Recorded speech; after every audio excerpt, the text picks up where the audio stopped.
On en vient à l'invité dans ce journal, Talla Fall. Il est le directeur de la communication et du marketing de Génération Foot. Le prétexte, vous le savez, c'est ce sacre de Sadio Mané, ancien pensionnaire de Génération Foot. Monsieur Fall, bonsoir et merci de répondre à notre invitation.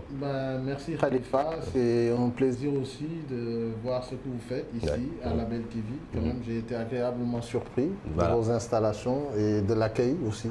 Donc, je vous dis encore une fois merci. Effectivement, remerciements à l'équipe administrative de Sunu Label TV de Talla Fall. Alors, vous avez suivi, Cheikh Tidiane Sy l'a dit, Sadio Mané est ancien pensionnaire de Génération Foot, dont vous êtes le chargé de communication et du marketing. Qu'est-ce que ça fait aujourd'hui d'avoir ce sacre-là d'un de vos anciens pensionnaires? Disons qu'à regarder ça, on a tous des frissons. C'est plus un sentiment de fierté. D'autant plus que moi-même qui vous parle aujourd'hui, je suis membre fondateur de l'Académie Génération Foot. Effectivement. Donc j'ai vu défiler pas mal de bons joueurs et qui n'ont pas eu cette chance de pouvoir au moins postuler à une place de meilleur joueur, ni encore meilleur buteur, ou même dans leurs clubs respectifs et encore plus au niveau mondial. Effectivement. Donc si aujourd'hui Sadio Mané en est là, je pense quand même que quelque part, c'est le fruit de la formation. Parce qu'avec tous les talents qu'on voit au Sénégal, aujourd'hui, avec la possibilité de pouvoir créer des centres de formation un peu partout, des écoles de foot aussi, on peut se permettre au moins de pouvoir espérer, et c'est ce qui nous arrive aujourd'hui avec Sadio Mané. Exactement. Et mon premier remerciement aussi, ou même mes premières félicitations par rapport à ça, c'est par rapport au doyen El Hadj Malick Sy Souris. D'accord, effectivement, qui a participé grandement à l'installation des centres de formation. Effectivement. C'est grâce à lui que les gens ont compris par la suite qu'il fallait au moins prendre le taureau par les cornes. À la base. À la base. C'est-à-dire qu'on a souvent eu de très bons joueurs au Sénégal. De très grands footballeurs. Effectivement. Mais pas des professionnels, c'est ce qui manque. Voilà. Et ils ont même eu à avoir des carrières professionnelles. Mais pas à un niveau très élevé. Effectivement, les Tchernoyoum et non, mais au-delà des Tchernoyoum, par exemple, quand tu vois l'histoire de Laval, il n'y a pas eu que Tchernoyoum comme Sénégalais. Effectivement. Il y a eu Souleymane Camara, il y a eu Dabo, il y a eu Christophe Sagna, feu Christophe Sagna de la Jeanne d'Arc. Il y a eu Omar Gueye-Sène. Des talents qui ont marqué juste l'encadrement. Des talents qui ont marqué l'histoire des clubs français, de certains clubs français. Et donc, aujourd'hui, nous, la chance qu'on a eue à Génération Foot, c'est avec le président Madi Touré, que je salue au passage, pour lui dire, on met en place un partenariat. On va former des joueurs qui vont aller à Metz et qui vont pouvoir jouer. Et signer même des contrats avant même de quitter leur pays d'origine. Parce que c'est ça le partenariat de Génération Foot aujourd'hui avec le Football Club de Metz. Ce qui a permis à Sadio Mané d'aller jouer à Metz et d'être transféré plus tard parmi les plus gros transferts en national. Parce qu'au moment où Sadio était à Metz, l'équipe était en national. L'équipe était même descendue de la Ligue 1, Ligue 2 jusqu'en national. Et Sadio a été transféré par feu Gérard Rouillet, qui était conseiller du président de Salzbourg, propriétaire de Red Bull, de mettre 4 millions d'euros à l'époque. Et donc, c'est pour dire, aujourd'hui, le sacre de Sadio Mané comme deuxième ballon d'or européen, c'est vraiment un sentiment de fierté pour l'ensemble des éducateurs au Sénégal. Ceux qui sont sur les terrains tous les dimanches. Ceux qui investissent dans le sport. Investissent dans le sport et qui y croient. Et pour certains même qui sont des bénévoles. Nous, on a investi. Aujourd'hui, on peut récolter les fruits de notre investissement. Mais il y en a d'autres aujourd'hui. Surtout dans les quartiers, qui créent des écoles de foot un peu partout, qui pullulent un peu partout. On en voit tous les dimanches, tous les samedis après-midi, tous les mercredis. Et ça, c'est à saluer. Maintenant, il faudrait encadrer tout ça. Il ne faut pas qu'on se dise, aujourd'hui, on est qualifié dans toutes les différentes compétitions internationales au niveau des jeunes. Mais ça a un prix. Effectivement. Et il faudrait pouvoir encadrer la cadence là. La cadence, mais il faut l'encadrer. Parce qu'on a des acquis. Donc, mais ces acquis-là, il va falloir les préserver. Consolider surtout. Voilà. Maintenant, si l'on revient à ce qui a abouti à ce sacre de Sadio Mané, vous qui connaissiez bien le joueur de Génération Foot à aujourd'hui Bayern de Munich, qu'est-ce qui explique voilà, cette ascension de Sadio Mané là? Mais disons que Sadio Mané, c'est un joueur un peu particulier. Hein. C'est pas un joueur comme tout le monde. Surtout. Voilà. C'est un garçon qui est introverti, qui est très calme dans sa vie de tous les jours. Mais sur le terrain, c'est un grand leader. C'est comme si ce n'est pas le Sadio que l'on rencontre que tu vois dans la vie. Après le match. Effectivement. Donc, c'est un garçon, même à la limite, je dirais timide, qui garde beaucoup sur lui, mais qui s'exprime sur le terrain. Et c'est ça, Sadio Mané. Sadio Mané, quand on l'a découvert au Sénégal, c'était pendant les JO de 2012, sur une recommandation du président Madi Touré à feu Karim Ségo Diouf, en lui disant qu'on a une pépite qui joue à Metz. Il faut le prendre. Les Sénégalais ne le connaissent pas. Et tu ne seras pas déçu. C'est parti de là. Et c'est parti de là, au JO de Londres en 2012. Et il y avait dans cette équipe-là les Gana Gueye, Cheikhou Kouyaté, Saliou Ciss. Qui est aussi pensionnaire de oui, non, Saliou Ciss et Ghana sont pensionnaires de Djambar. Effectivement, de Djambar. De Djambar. Donc, c'est pour dire que le travail... Depuis le bas âge, surtout. Voilà, le travail finit par payer à un moment donné. Et ce qu'on peut dire de Sadio Mané, c'est un garçon qui est très fort mentalement. Très fort. Sadio, tu ne peux pas le bousculer, tu ne peux pas le faire douter. Le doute n'existe pas dans son vocabulaire. C'est un garçon gagneur, travailleur, rigoureux dans ce qu'il fait. Effectivement. Et il se fixe des objectifs souvent précis. Et il sait comment faire pour les atteindre. Effectivement. Et il se donne aussi les moyens. Parce que quand on se tape une salle de muscu qui peut tourner aux alentours de 50 millions, prendre un diététicien chez soi pour te faire tes menus et t'en tenir à ça, ne pas manger comme font tous les Sénégalais avec le tchéboudienne national, j'ai rien contre, mais à un moment donné, il va falloir... Pour un sportif, il faut calibrer surtout. Voilà. Et tout ça, cet investissement, c'est au-delà de l'entraînement subi en club. Et quelqu'un qui ne sort pas la nuit, qui dort beaucoup, Sadio Mané, il ne peut pas te dire tel restaurant se trouve à Liverpool.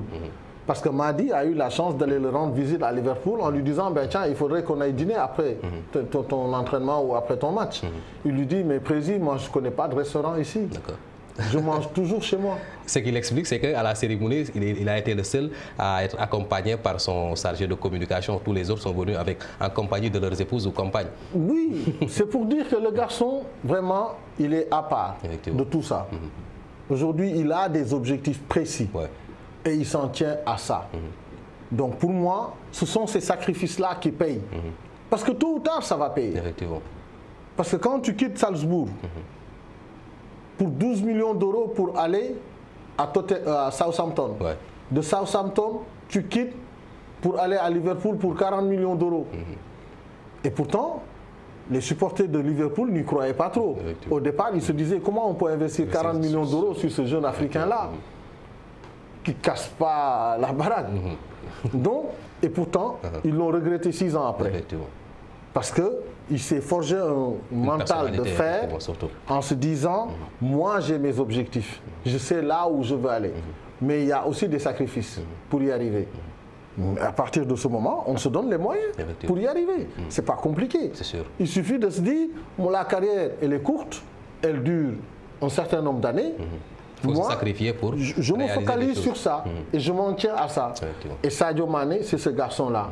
Il est travailleur. Côté défi, qu'est-ce qu'on peut dire? On a vu Sadio Mané qui était arrivé deuxième avec le Ballon d'Or africain, Coupe d'Afrique, voilà. Surtout qu'il l'avait perdu chez lui. Effectivement. Devant son public. Effectivement. 2 ans après, on a vu le Sénégal prendre cette Coupe d'Afrique-là aujourd'hui. Après l'avoir perdu. Voilà, après l'avoir perdu. Est-ce qu'on peut avoir bon espoir que, voilà, le Ballon d'Or mondial prochainement sera avec lui? Comme nous qui sommes à Génération Foot et tant d'autres, on est convaincu que Sadio Mané va décrocher le Ballon d'Or. Parce qu'il n'a que 30 ans. Il a encore du temps. Il a de la marge. Et par rapport à son hygiène de vie, moi je me dis aujourd'hui qu'il est capable de soulever des montagnes. Parce que depuis qu'il est dans cette équipe nationale-là, on a des résultats quand même assez constants. Assez constants. Ouais. Et il répond présent à chaque grand match. Ouais. Rarement, Sadio Mané est passé à côté des grands rendez-vous. Et quand il fallait se qualifier ou quand il fallait tirer le dernier penalty, après en avoir raté le statut de patron de l'équipe en cours de match, tu reviens pour prendre le dernier tir. C'est une question de responsabilité, ça. Non, et il faut avoir un gros mental pour le faire. Sûr. Il faut vraiment être vu de fort. Voilà, toute cette pression qui pèse. Oui, pour pouvoir vraiment tout un peuple derrière. Gérer cette pression en se disant, tiens, aujourd'hui, à ce moment précis du match, moi je rate un penalty et après il y a des tirs au but et là je dois tirer en dernier. Quand on le voit faire les allers-retours pendant cette période de tir au but, regarder vers le ciel, scruter le bon Dieu en lui disant, ben écoute, voilà c'est le moment de m'assister parce que là j'en ai besoin. C'est sûr. Mais il intériorise aussi. Il se dit, je dois être au-dessus. Je dois pouvoir transcender toutes ces émotions-là. Parce que c'est des moments où vraiment on doit pouvoir gérer ses émotions. Ce n'est pas aussi évident qu'on le croit. Effectivement. Et c'est ce qui fait d'ailleurs le statut de grand jour. On va rester sur la personnalité de Sadio Mané, vous qui l'avez connu depuis le plus bas âge à Génération Foot. Voilà, tout le monde peint un Sadio Mané éduqué, voilà, qui respecte sa religion. Ça a toujours été le cas même à Génération Foot. Honnêtement, ça je peux vous dire parce que nous, avant d'avoir le centre à Denis Birandao, on habitait à Bambilor. D'accord. Et à Bambilor, là-bas, on avait loué une villa. Et ce que je peux dire pour par rapport joueurs. à... Oui, parce qu'on n'avait pas les moyens d'habiter encore dans le centre. On avait juste les terrains qui étaient encore praticables. Mais les hébergements n'étaient pas encore disponibles. Ni le restaurant. Donc on avait loué une villa. Et lui, il habitait dans cette villa-là avec les autres joueurs de sa génération, tels que les Abdallah Nour, qui jouent aujourd'hui à Sochaux, comme latéral gauche, donc les Mayorondoy, donc tous ces garçons qui sont passés par Metz et qui ont été même à Strasbourg à un moment donné. Donc, lui, ce qu'il avait, la faculté de se prendre en charge. Tous les matins, il se levait aux aurores pour aller prier à la mosquée qui était juste à côté. Ah bon? Honnêtement. Ça, Dieu m'est témoin, je le dis comme ça parce que ça fait partie de sa vie privée. Peut-être que maintenant, il s'affiche avec les réseaux sociaux, les gens constatent qu'il est en train de nettoyer une mosquée. Mais au fond... Il le fait même à l'abri des regards.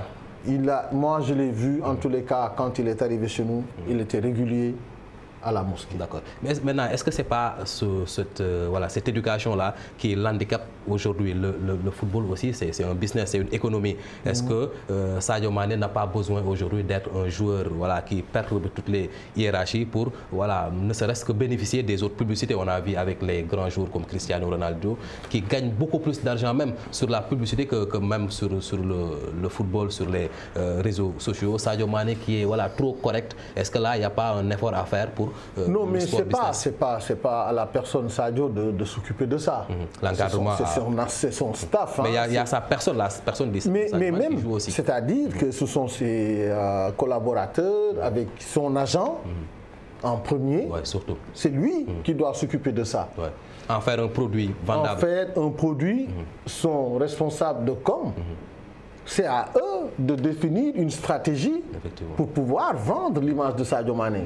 C'est une image aujourd'hui, à mon avis, qui est facile à vendre. Il ne suffit pas de sortir de Saint-Cyr pour comprendre quand même que Sadio peut être exposé de manière beaucoup plus médiatique qu'il ne l'est actuellement. Surtout qu'il y a des marques qui ne recherchent que ça. Mais ça, il faut au moins développer une stratégie, comme je l'ai dit. Donc, il faut aller voir les gens susceptibles de pouvoir accepter de travailler sur l'image de Sadio Mané. Ça peut rapporter gros. Donc, et même partout, donc les grandes boîtes, les grandes marques, donc les grands groupes qui sont dans ce monde aujourd'hui, ne serait-ce que par rapport à la Coupe du Monde. Surtout.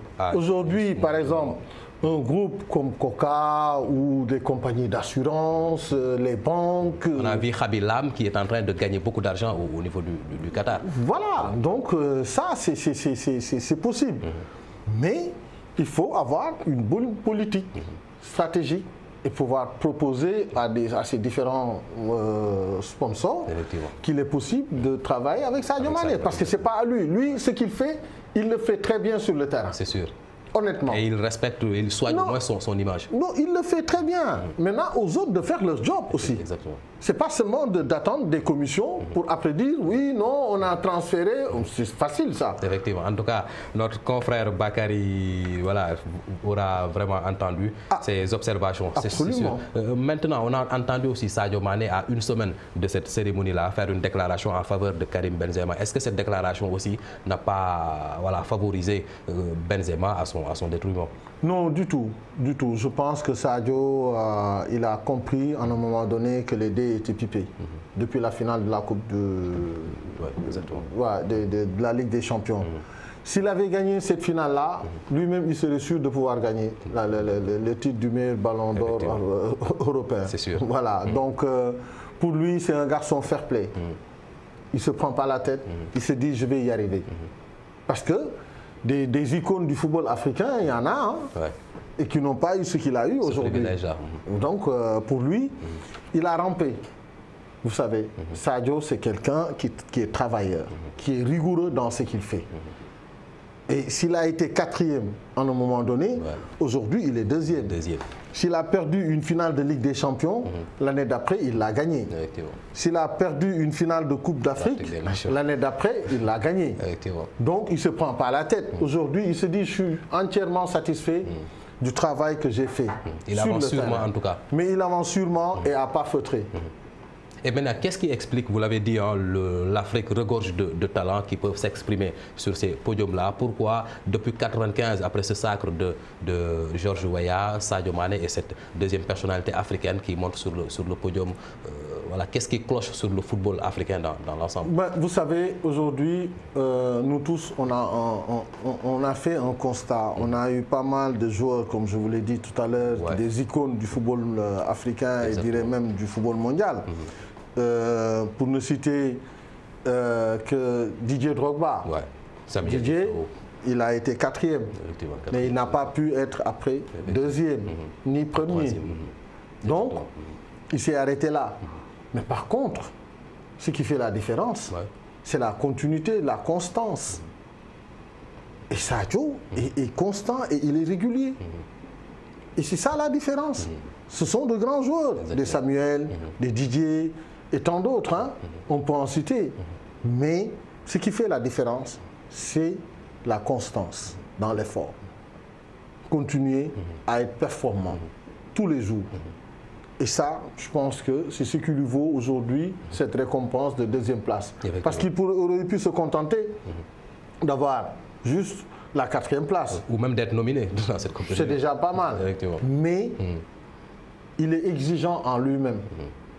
Ce qui a changé aujourd'hui chez beaucoup de Sénégalais. Moi, j'avais l'habitude de dire, le jour où on sera exigeant en nous-mêmes, on va gagner quelque chose. En 2017, je le disais, et je me rappelle même avoir dit à cette époque-là que pour gagner un trophée, un grand trophée africain, il va falloir étoffer notre staff technique. Effectivement. Ça, c'est primordial. Et on l'a étoffé avec 4 bons techniciens pour parler encore de la formation. On a pris Malik Daf, on a pris Salou Dia, on a pris Bassoire Diaby, on a pris Amsata Fall. Ils sont venus accompagner, chevronnés, qui travaillaient dans l'ombre, qui prenaient des notes et qui donnaient à Alun les moyens de pouvoir prendre des décisions par rapport à l'adversaire. Même si souvent ces décisions ont été très impopulaires. Mais sur cette CAN-là, on pouvait sortir au premier tour. On n'avait pas encore notre équipe en place. On sortait du Covid. Il y avait pas mal de garçons qui avaient le Covid. Et on s'en est sorti au premier tour et après on a géré. On a récupéré Ismaïla. Même au début, on n'avait pas l'ambition de vraiment... Oui, mais après on a vu l'équipe monter en puissance et certains venir rejoindre le groupe. Et Ismaïla Sarr, qui, à un moment donné, représentait au moins 40% de l'équipe. En termes de vitesse. De vitesse, de percussion et de centre, parce qu'on en avait. un attaquant percutant qui peut éliminer 2 ou 3 adversaires et faire des centres. Et on a vu, quand tu as un garçon comme ça, ta défense ne sort pas. Et c'est même ça soulage même les attaquants. Mais parce que tu as un Sadio à gauche et Ismaïla à droite, mais il n'y a aucune défense qui va chercher à attaquer. C'est sûr. Et c'est ça aujourd'hui l'avantage. On va continuer sur Sadio Mané. En plus de cette position de deuxième au niveau du Ballon d'Or, il y a aussi le prix Socrates, voilà, comment est-ce qu'on va le dire, qui encourage les actions sociales d'un joueur. C'est quoi l'idée derrière de cette nouvelle création de France Football? C'est pas pour rien qu'ils ont pris Socrates. Socrates a été un très grand joueur brésilien, capitaine de l'équipe du Brésil en 82. 82, on a découvert Socrates. Et Socrates, c'est le grand frère de Rai. Celui qui lui a donné la distinction. Rai était capitaine du Brésil et en même temps capitaine du Paris Saint-Germain. Quand Canal venait d'investir dans l'équipe du Paris Saint-Germain, avec les feux Charles Bietri, les Michel Denisot. C'était eux les présidents de ce moment du Paris Saint-Germain. Et Rai en était le capitaine. Et c'est son grand frère à qui porte ce nom, Socrates. Docteur Socrates, on l'appelait. Et Rai, aujourd'hui, certainement... Quand on a entendu en premier, sans connaître cette histoire-là, on pensait que c'est Socrate le philosophe. C'est docteur Socrates. C'était un footballeur, mais en même temps, docteur, qui avait fait de brillantes études en médecine. Brésilien de nationalité. Ouais. Donc c'était le capitaine de cette équipe du Brésil, la grande équipe du Brésil qui n'a pas gagné cette Coupe du Monde en 82. Donc c'est une manière de dire à ces joueurs-là, tout l'argent que vous gagnez, il faut investir dans le social. Et aujourd'hui, c'est pour dire encore une fois à ces jeunes qu'il faut être reconnaissant dans la vie. Revenir au terroir. Reconnaissant. La reconnaissance, c'est important. Souvent, c'est ce qui pousse même certains managers ou agents de joueurs à profiter de certaines choses parce qu'ils savent que dès l'instant que celui-ci aura signé à l'extérieur, il oublie tout ce qui est derrière, tout le travail abattu par... Mais la reconnaissance, c'est-à-dire que entre toi et moi, si aujourd'hui il y a quelque chose qui nous lie de bien, de positif, si tu me rends service, je dois être en mesure de me dire demain je dois rendre service à Khalifa parce qu'il m'a fait du bien. C'est le minimum. C'est le minimum syndical qu'on puisse demander à un être humain. C'est pour dire à ces garçons-là qu'il y a des valeurs dans la vie qu'il faut avoir et qu'il faut garder en soi. Pour leur rappeler, encore une fois, qu'il faut se référer du passé pour faire le présent. Cette éducation-là est contenue dans la formation au niveau des centres de formation. Mais tout à fait, parce que chez nous, on se dit on doit former des hommes. Parce qu'après le foot, il y a la vie qui continue. Surtout que ces sportifs sont pris en exemple par toute une jeunesse. Voilà. Aujourd'hui, ce que Sadio Mané a posé comme acte à Bambali, certains doivent pouvoir le faire chez eux. Effectivement. En tout cas, le tempo est en train d'être suivi. On a vu Dembaba qui a acheté...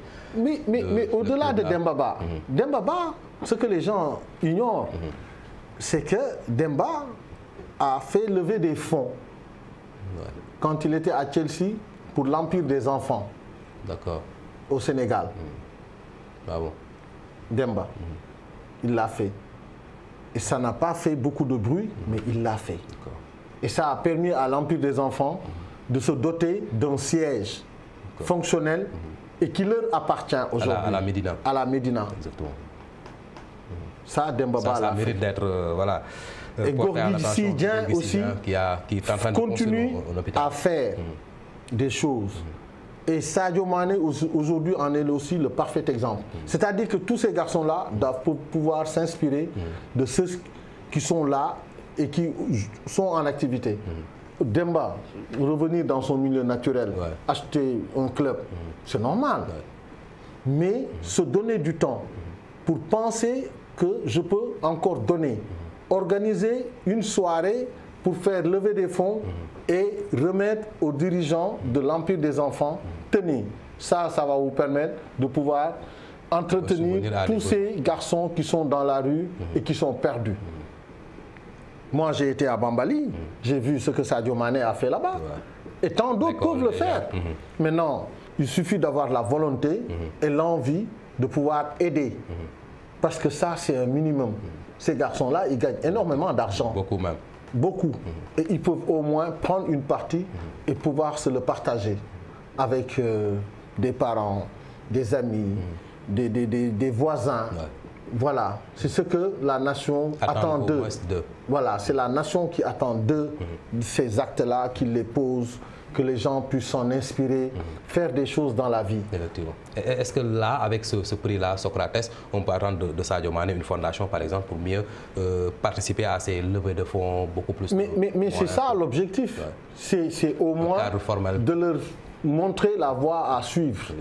Qu'après tout, vous êtes immensément riches. Ouais. C'est des garçons qui sont milliardaires à 25 ans, 26 ans. Ils sont milliardaires, tranquilles. Ouais. Bon, c'est leur mérite aussi d'avoir travaillé et de se dire aujourd'hui, bon, voilà, c'est notre chance. On a fait les sacrifices pour en arriver là, mais quand même, avoir le sens du partage. Effectivement. C'est important. Maintenant, cette distinction-là, on va vers la Coupe du Monde. Qu'est-ce que ça peut faire dans le mental de Sadio Mané et des autres joueurs pour cette compétition? Moi, je pense quand même que c'est une source de motivation pour l'ensemble de l'équipe. Comme quoi, aujourd'hui, on a quelqu'un qui est cité parmi les meilleurs de ce monde. Si on parle de Messi, on pourra parler de Sadio Mané. Sûr. Si on parle de Neymar là-bas, on pourra parler de Sadio Mané ici.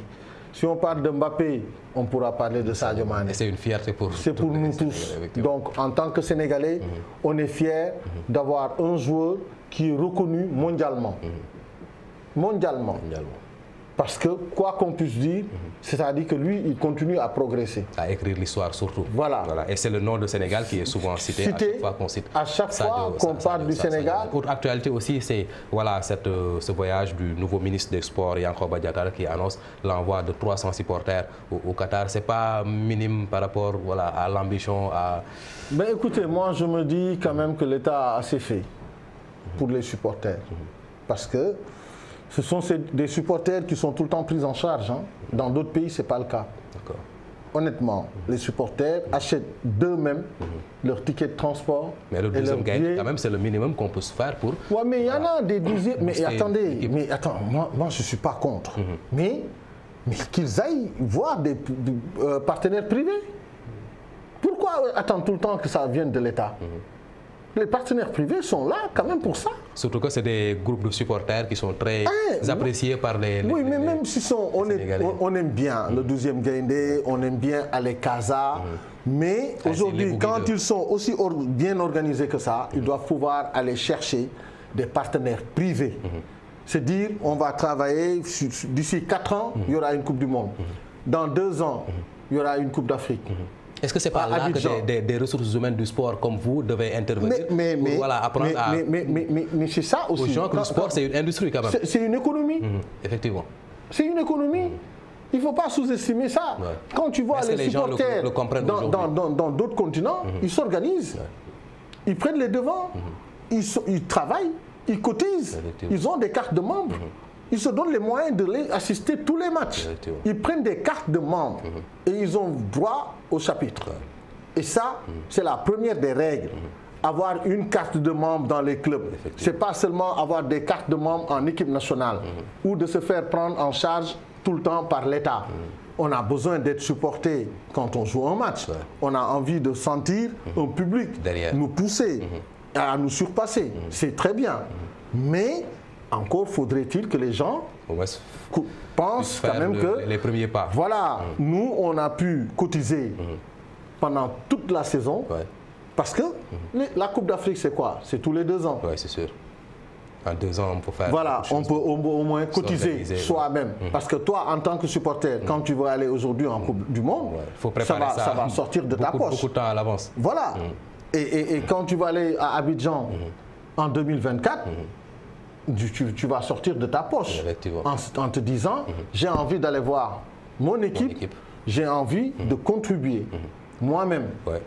C'est un sacrifice qui devrait être fait. En tout cas, merci. L'initiative commence à prospérer au Sénégal. On a vu ces équipes de la Ligue professionnelle avec les maillots qui sont en train de vendre. Mais c'est ça. Et nous, à Génération Foot, on va avoir un nouvel équipementier. D'accord. Ça va se faire parce que là, on a déjà signé. On attend le premier G qui va arriver très bientôt.